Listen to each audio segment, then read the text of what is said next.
Segunda parte. He dejado perfectamente claro que soy como tú y que tú eres como yo, pero nuestra igualdad fundamental solo puede demostrarse mediante una decisión conjunta. Eres libre, si así lo eliges, de percibirte a ti mismo como si te estuvieran persiguiendo. Mas cuando eliges reaccionar de esa manera, deberías recordar que yo fui perseguido de acuerdo con el pensar del mundo y que no compartí esa interpretación. Y puesto que no la compartí, no la reforcé. Ofrecí, consecuentemente, una interpretación diferente del ataque que deseo compartir contigo. Si la crees, me ayudarás a enseñarla. Como ya dije anteriormente, lo que enseñes es lo que aprenderás. Si reaccionas como si te estuvieran persiguiendo, estarás enseñando persecución. ¿No es esta la lección que el Hijo de Dios debe enseñar si es que ha de alcanzar su propia salvación?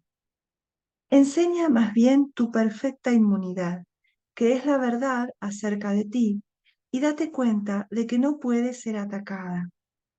No trates de protegerla, pues de lo contrario, creerás que es susceptible de ser atacada.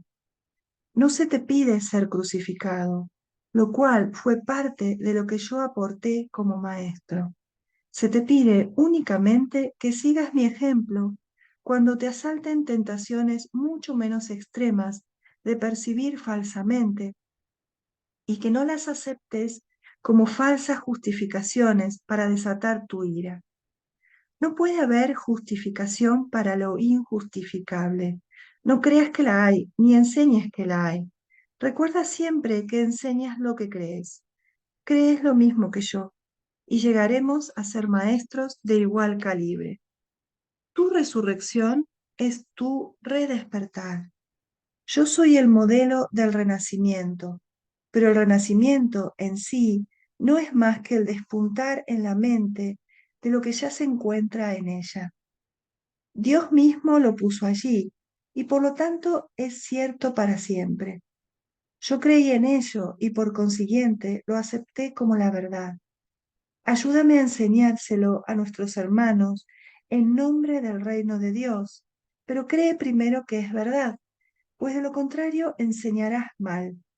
Mis hermanos se quedaron dormidos durante la supuesta agonía del huerto, pero yo no pude haberme indignado con ellos porque sabía que no podía ser abandonado. Lamento cuando mis hermanos no comparten mi decisión de oír solamente una voz, pues eso los debilita como maestros y como alumnos. Con todo, sé que no pueden realmente traicionarse a sí mismos ni traicionarme a mí, y que sobre ellos es donde todavía tengo que edificar mi iglesia.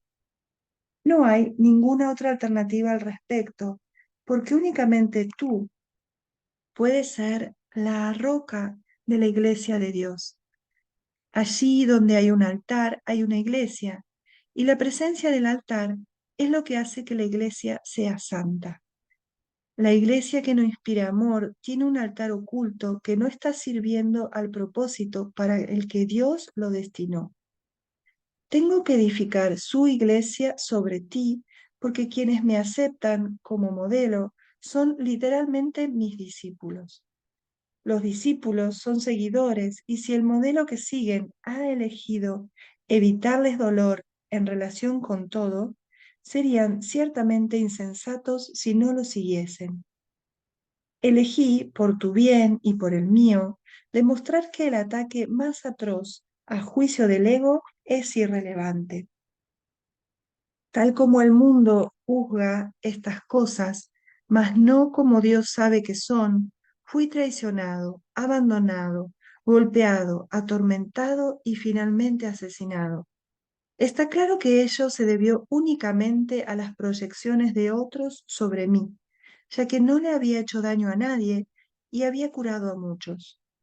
Seguimos gozando de perfecta igualdad como alumnos, aunque no es necesario que tengamos las mismas experiencias. El Espíritu Santo se regocija cuando puedes aprender de las mías y valerte de ellas para volver a despertar. Ese es su único propósito, y esa es la única manera en que yo puedo ser percibido como el camino, la verdad y la vida. Oír una sola voz nunca implica sacrificio. Por el contrario, si eres capaz de oír al Espíritu Santo en otros, puedes aprender de sus experiencias y beneficiarte de ellas sin tener que experimentarlas directamente tú mismo. Eso se debe a que el Espíritu Santo es uno, y todo aquel que le escucha es conducido inevitablemente a demostrar su camino para todos. Nadie te está persiguiendo, del mismo modo en que nadie me persiguió a mí.